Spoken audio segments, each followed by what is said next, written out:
Habim TV, mencerdaskan umat. Bismillahirrahmanirrahim. Assalamualaikum warahmatullahi wabarakatuh. Subhanallah walhamdulillah wa la ilaha illallah wallahu akbar. Allahumma salli ala Muhammadin wa ala ahlihi wa sahbihi wa sallim.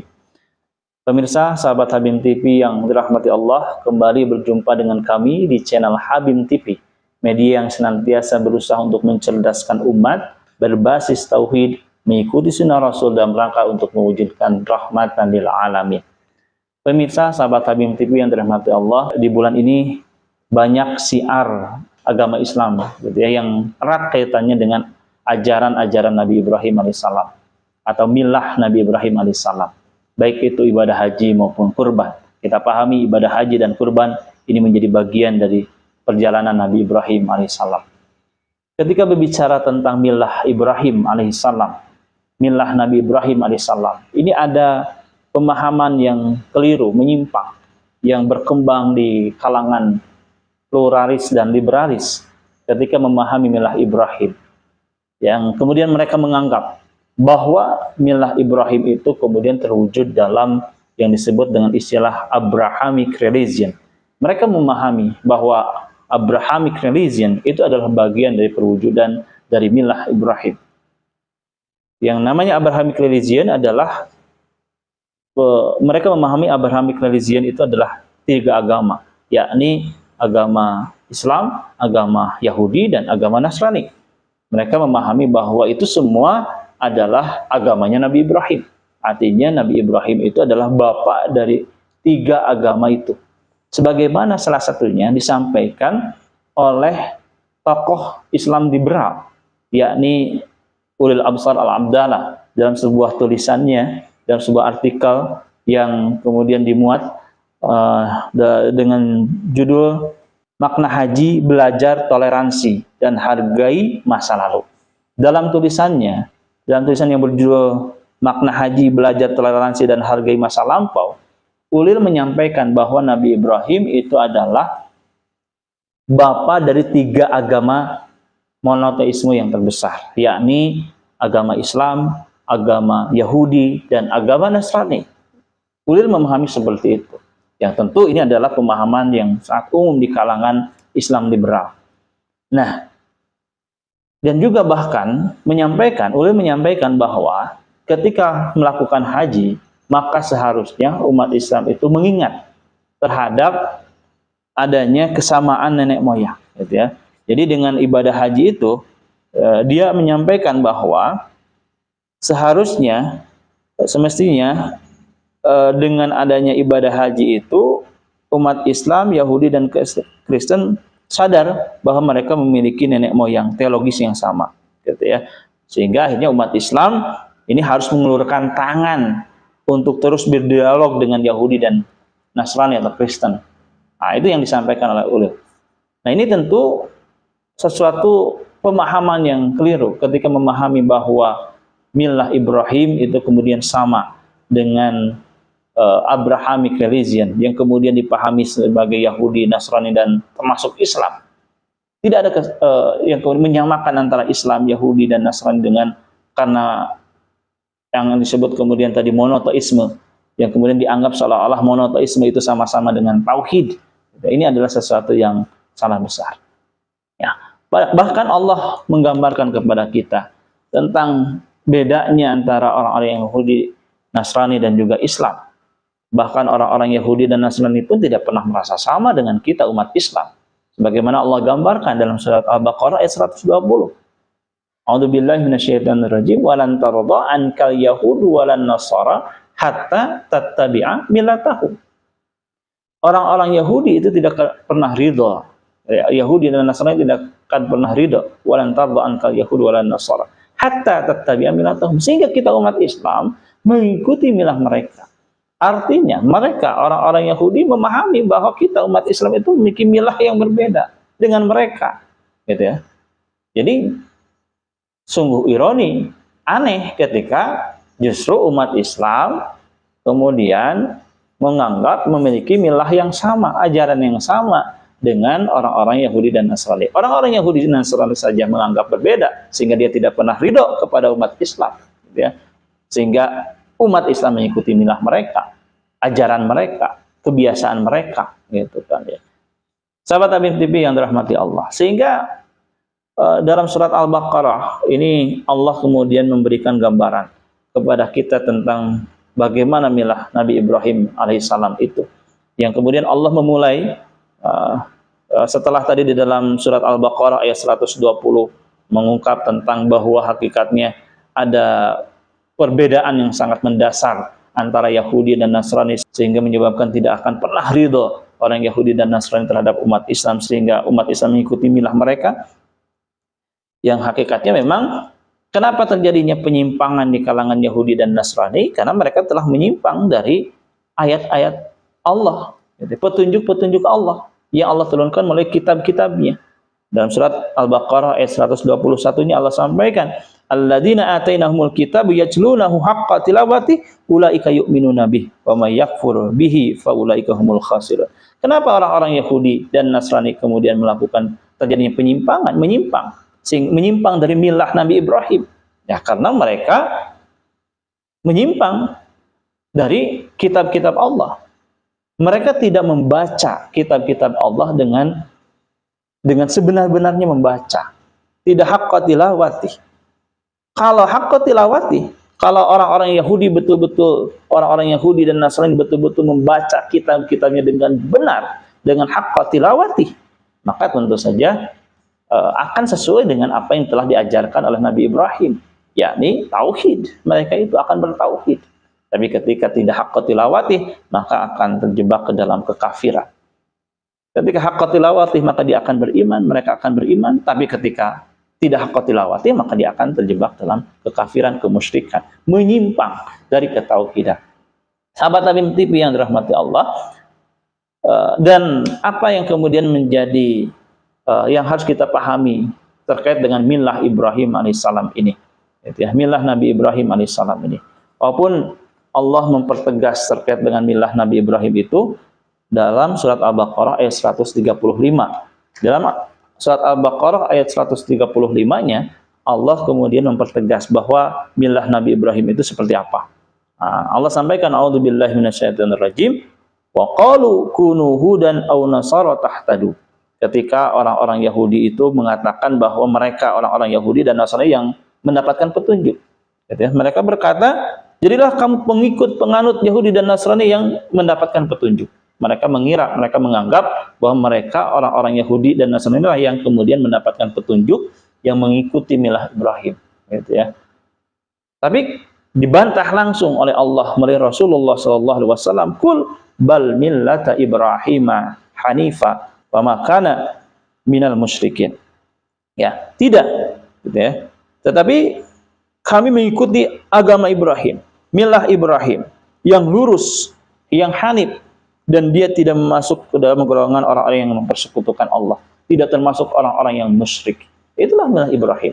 Milah Ibrahim itu milah yang hanif, dan milah ajaran Nabi Ibrahim itu adalah ajaran yang tidak musyrik, bertauhid, Inilah milah Nabi Ibrahim alaihi salam, yang tentu saja sangat bertentangan dengan apa yang kemudian dijalankan oleh orang-orang Yahudi dan Nasrani, yang jauh dari nilai-nilai keislaman dan juga jauh dari nilai-nilai ketauhidan.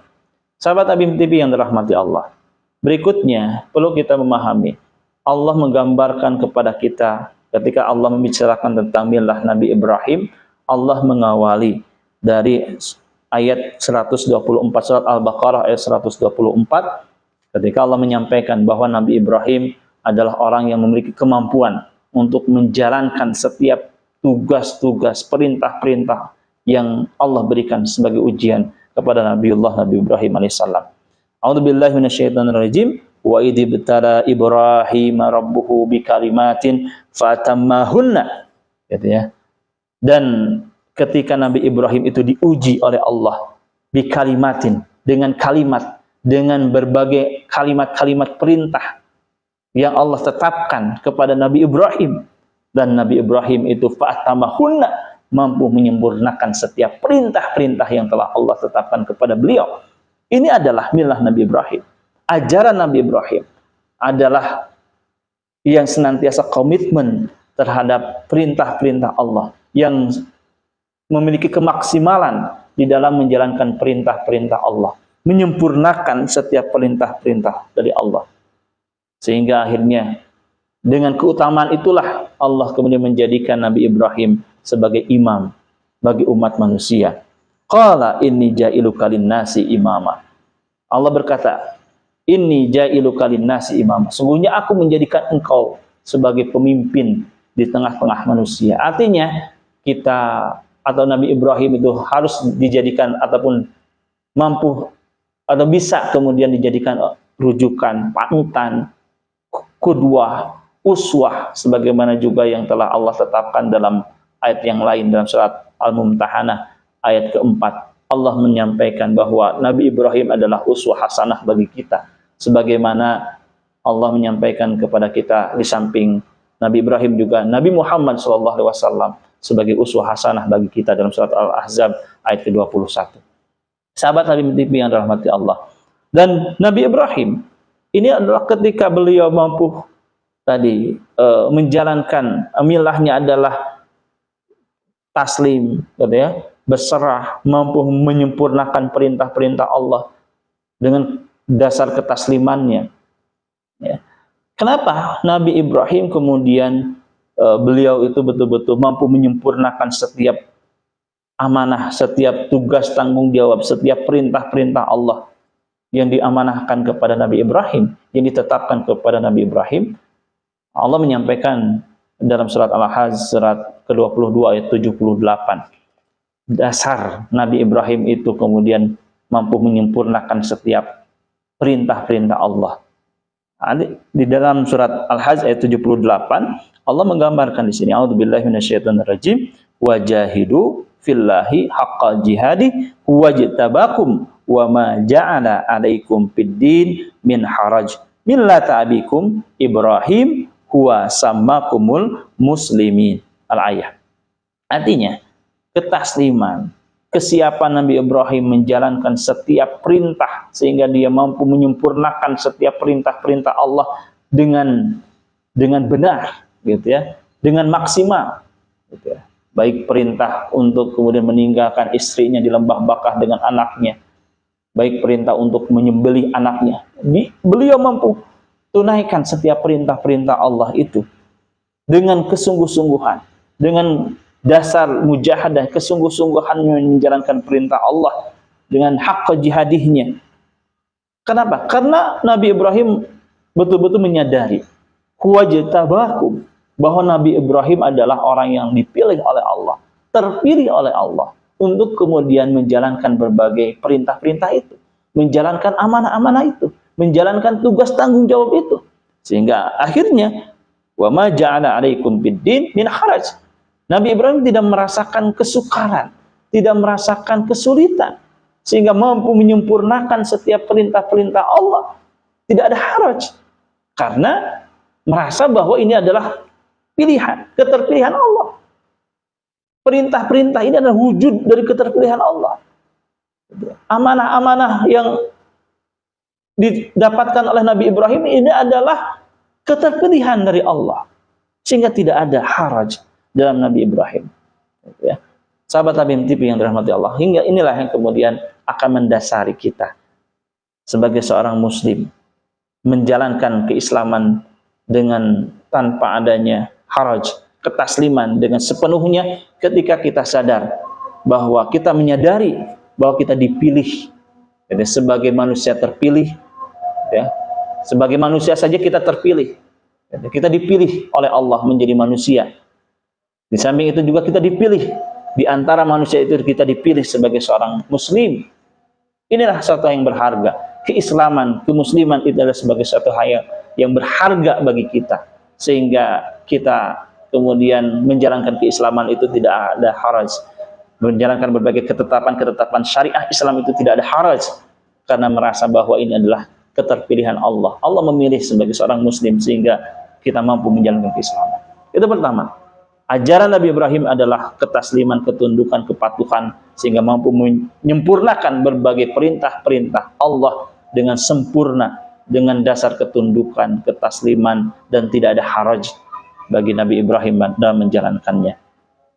Dan Nabi Ibrahim itu tidak hanya sebatas dirinya gitu ya, taslim, tetapi kemudian juga mengharapkan ketasliman itu, keberserahan ini, kemampuan menyempurnakan berbagai ujian-ujian ini atau perintah-perintah Allah ini juga Nabi Ibrahim mengharapkan ini mampu dilakukan oleh anak keturunannya, ya. Sehingga dalam lanjutan surat Al-Baqarah ayat 134-nya Nabi Ibrahim menyampaikan, qala wa min dzurriyyati, wahai Allah, mudah-mudahan saya berharap zuriat-zuriatku juga sama menjadi imam, gitu ya, yang mampu menyelesaikan berbagai perintah-perintah Allah dengan sempurna.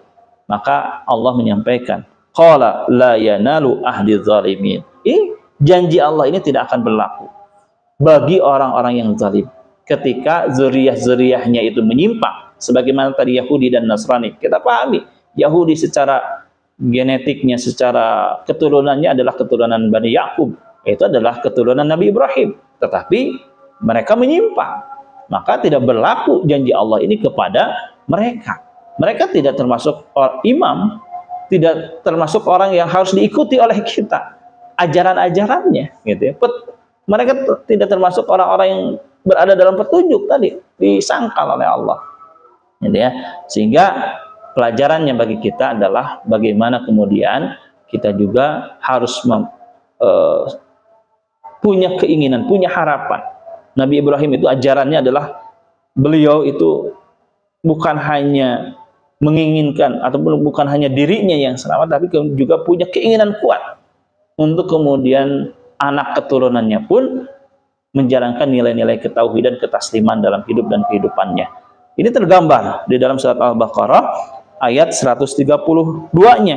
Allah sampaikan, a'udzubillahi minasyaitonirrajim, wa wassa biha Ibrahimu banihi wa Yaqub ya baniya innallaha astafa lakumuddin fala tamutunna illa wa antum muslimun. Wa wassa biha Ibrahim, dan Nabi Ibrahim itu memberikan wasiat, gitu ya, memberikan pewarisan, mewasiatkan banihi kepada anak keturunannya, wa Yaqub, dan kepada Yaqub, ya bunayya, wahai anakku, innallaha astafa, sesungguhnya Allah telah memilih lakum, bagi kalian, ad-din, gitu ya, agama, fala tamutunna illa wa antum muslimun, dan janganlah kalian meninggal kecuali dalam keadaan muslim. Artinya agama yang Allah pilihkan bagi Nabi Ibrahim dan juga bagi anak keturunan Nabi Ibrahim adalah agama Islam, gitu ya. Nah, ini yang dipilihkan, harus diwariskan, adanya pewarisan. Dan ketika pewarisan ini kemudian terganggu, terhambat, maka penyimpangan-penyimpangan ini akan terjadi. Penyimpangan dari nilai-nilai ajaran Nabi Ibrahim akan terjadi, dari milah Ibrahim akan terjadi, sebagaimana terjadi pada orang-orang Yahudi dan Nasrani yang menyimpang dari ajaran Nabi Ibrahim, ajaran tauhid. Karena terjadinya mungkin terjadi terputus pewarisan ideologi, terputus pewarisan nilai-nilai ketauhidan. Maka tentu saja kita sebagai orang tua, seorang ayah ini harus memastikan bahwa zuriyah-zuriyah kita betul-betul mampu mewarisi nilai-nilai ideologi kita, ideologi Islam, ya, mewarisi ketauhidan. Ada proses pewarisan. Ketika tidak ada proses pewarisan, maka akan terjadi penyimpangan sebagaimana yang terjadi pada orang-orang Yahudi dan Nasrani. Mereka sudah menyimpang dari ajaran tauhid, ajaran Nabi Ibrahim alaihi salam. Mudah-mudahan kita semua dimampukan untuk mengikuti ajaran-ajaran Nabi Ibrahim berupa ketasliman, keberserahan diri, menyempurnakan berbagai perintah-perintah Allah, syariah-syariah Islam, dan juga kita mampu mewariskan nilai-nilai ketauhidan, nilai-nilai keislaman di tengah-tengah zuriyah-zuriyah kita, sehingga mereka tidak menyimpang mengikuti milahnya Yahudi dan Nasrani. Barangkali itu yang bisa disampaikan. Billahi bismillahirrahmanirrahim. Assalamualaikum warahmatullahi wabarakatuh.